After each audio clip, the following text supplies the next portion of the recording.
So imagine I gave you a homework assignment. I asked you to put yourself in a scene in 4 different places at the same time. Well, that's the homework assignment I gave my students in my Premiere Pro class at the junior college where I teach, and I gave them assets that they could use. But I said if they want to use their own assets, if they want to shoot their own material, they'd get extra credit. Well, several students did that, but one student went way beyond what I asked for, and I'm going to show you his homework in this lesson. I'm going to show you how to use the Ultra key and the Garbage Matte key to put one person in a scene in 4 different locations. So go to Working Files, go to Projects, and scroll on down to 1404 4-way split scene. Okay, here we have an empty sequence. We're going to fill it up in a moment. Let me show you the 4 shots we're going to work with here. I'm going to take them and put them up inside the source monitor here. There we go. We're going to go look at the top one first. So here we have Bruce Philpott, the student of mine who did this homework assignment. He put himself in that shot, and in that shot, and over here, and finally in front of this green screen, and he composited all of them into one scene using the Garbage Matte key and the Ultra key. I'm going to show you how to do that. But before I go there, let me tell you a little bit more about Bruce. I think he deserves a little bit of a plug here. This is his website, brucephilpott.com. He's a professional photographer and graphic designer. He's been doing it for a long time. And it was a real pleasure having him in my class. He was a very enthusiastic student who always came up with wonderful creative things that I just totally loved when I was grading their homework. So that's Bruce, and if you want to check out his work, there's his website. So that's the setup to this, but I do want to show you Bruce's final homework assignment. So keep in mind, this is a compositing homework assignment, and he makes a couple of jokes about compositing here. Here we go. I'll open it up here inside the source monitor, and I'll open the source monitor to full screen by pressing the tilde or the accent key while I hover over it. That brings it full screen, and here is his homework assignment. It's only a minute long, so check it out here.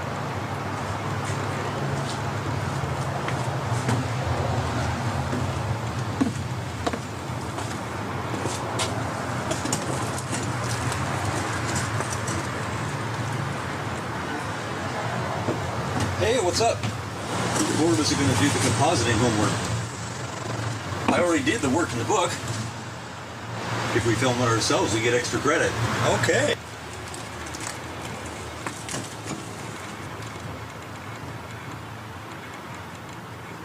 Hey guys. Hey, what's up? Hi.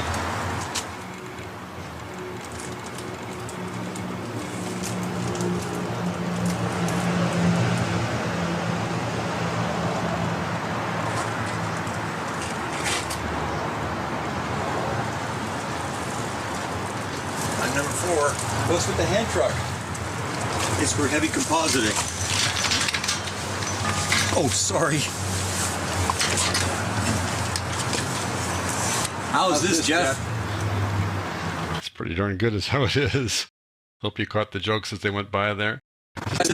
Did you notice a couple of things? Did you notice that when he walked out here with the hand truck, and I'll go back to full screen so you can see that. When he's walking out with the hand truck there were little problems because he came from behind person number 3. So see the little issues there by Bruce's head there as he's sitting down, little things flashing around there. When you come from behind a human being like that, you need to somehow make this layer, which is behind this one. This is on top now. This is the number 4. It's on top. This one's behind him. You need to somehow cut out a hole there so you can see what's underneath it. When you got someone's head there, especially up against a white background, it's darn hard to do that. And Bruce realized this after the fact. But he did it pretty well. He put a whole lot of garbage matte there with a lot of keyframes to try to make that work. He also created what's called a track matte to try to smooth out the head there and the shoulders as well. And we're talking about track matte keys in the next chapter. So it's quite a bit of work to try to repair that one little issue that he created by bringing his 4th actor from behind that guy's head. See how it cuts in there, a little picture cutting in there. Went by so fast you probably didn't notice it. Now you do. Also, when you shoot outdoors like this, you've got all the background noise multiplied times 4, so you hear it kind of coming up and going down as they were speaking. Another issue when you're shooting out there. There are ways to reduce the noise, and I teach you how to do that inside my Infinite Skills Audition CS6 course, if you want to check that out. And Bruce used a couple of those techniques, but there's still more things he could have done to try to get rid of that background noise. But it was pretty tough, because you're outdoors, it's near a street. Those kinds of things happen. Nevertheless, this was a superb homework assignment, and I appreciate that he's letting me use it here in this lesson. So let's start here by opening up the first clip down here on the timeline. Here's the spot where he says, How's this, Jeff? How's this, Jeff? And we're going to want to line that up with the rest of the shots. So we're going to put our current time indicator there and just press a marker just to kind of remind us where it is. The marker will be up there by pressing this little marker button there. This one we do nothing to. So I'm going to pull this down a bit here so you can see the next clip. Bring in number 2, put that on top, and we're going to put a garbage mat on number 2. Let me see where that audio is. Let me see, there it is right there. So you can see it's earlier. We need to move it to the right. To move a clip to the right, I can slide it like this. To do it more accurately, I can use the Alt or the Option key with the arrow key. So I'm holding on the Alt key here in Windows, the Option key in Mac. I'm clicking the left arrow to move it over now, and I'm lining that up that way. There you go. So whether I use the marker or not, I can see that's where it belongs by this guy. Let me close down the audio for here so we have a little more room. Little disclosure triangles there to open the audio or close it. Bring this down now. We need to apply a garbage mat to this clip now. So I'm going to put the garbage mat on there by going to Effects, clicking on that, going on down to Garbage Mat, which is inside Video Effects, keying. There it is. And we want a garbage mat. There are 8, 4, and 16 point garbage mats. I think the 8 point will be fine here, so I'll double click to put it on there. Click on this, go to the effect controls, and there it is. Click this to turn on the points. What we need to do, this clip is covering up the one below it. The one below it looks like that. And the one above looks like that. We need to cut this part away so we can see what's behind it over here. It's very easy to do that. Just pull this thing over like that. And there's Bruce. There you go. Pretty easy. Pull this guy over like that. I think you've seen this once before, so that should be old news for you there. That works. Let's bring the next clip over, number 3. Where's this guy? Bring number 3 over, put that on top. First order of business is to line up the audio again. So I'll lift this up a bit here like that. There's the audio. You can see where it is. I'm going to use the Alt or the Option key here and the arrow key to move it right. Maybe 1 or, oops, get this one selected. Maybe 1 or 2 frames there. That's probably enough, actually. Let's listen to them and see if they all line up here. How's this, Jeff? Perfect. Excellent. Well done. So we're going to put a garbage mat on his clip as well. So go there, go to the garbage mat key under Effects. It's already lined up, ready to go. Double click to add it. There it is. Click on it to highlight it. Now we need to pull it over so we can see the 2 guys below him. We want to see this one, and then we want to see that one. So we want to pull over to see both of them. So you go back up here to see them. I'll pull this thing over. See, there's 1 and there's 2. So we'll bring this over to see them both. There you go, making this part of the area of this clip transparent. Now we're going to bump into this little control point there, so I'll pull this off to the side.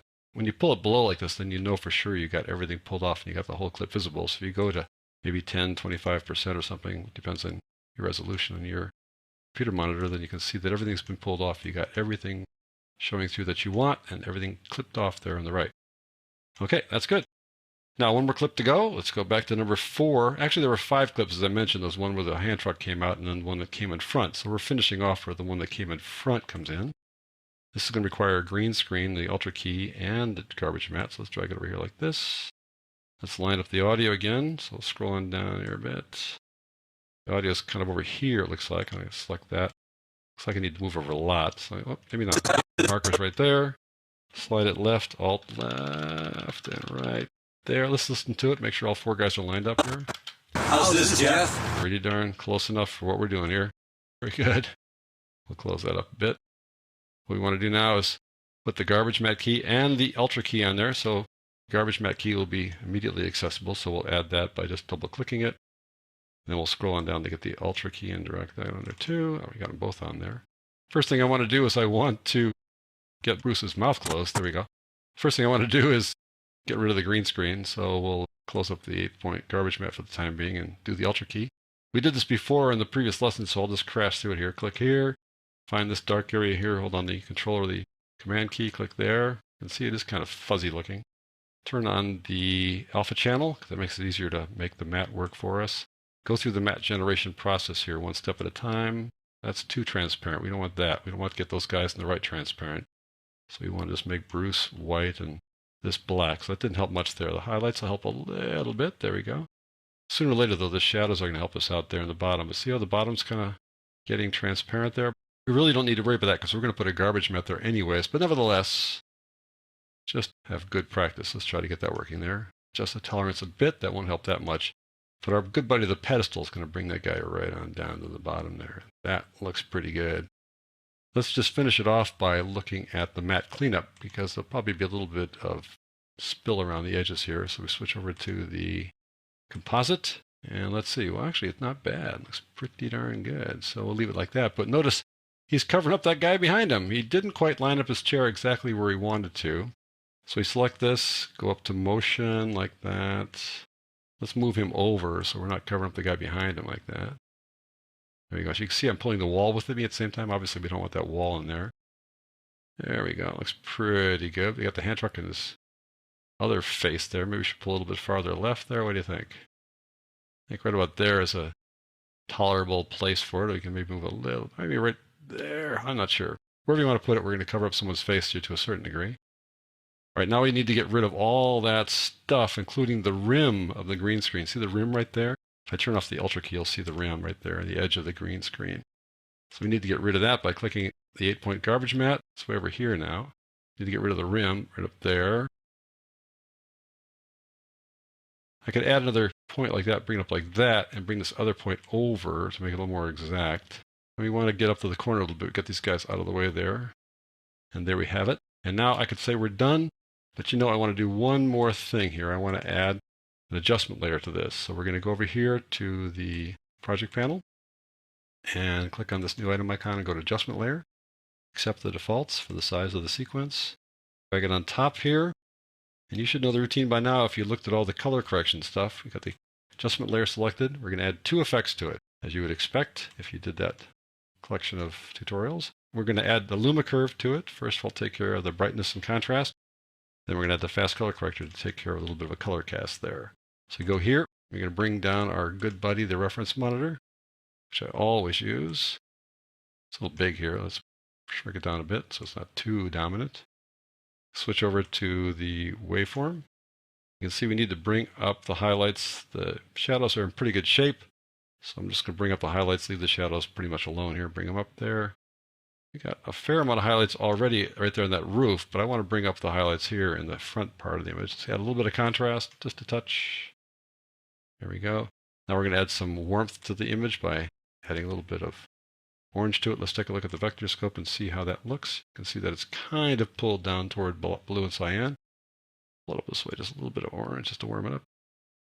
And there we go. I think we got it. Let's just take a look at the full screen view here and see what Bruce has to say here. How's this, Jeff? Pretty darn good, Bruce. So that, folks, is how you use the Ultra key and the garbage mat key and 4 different shots of the same person to put that same person in a scene in 4 different places.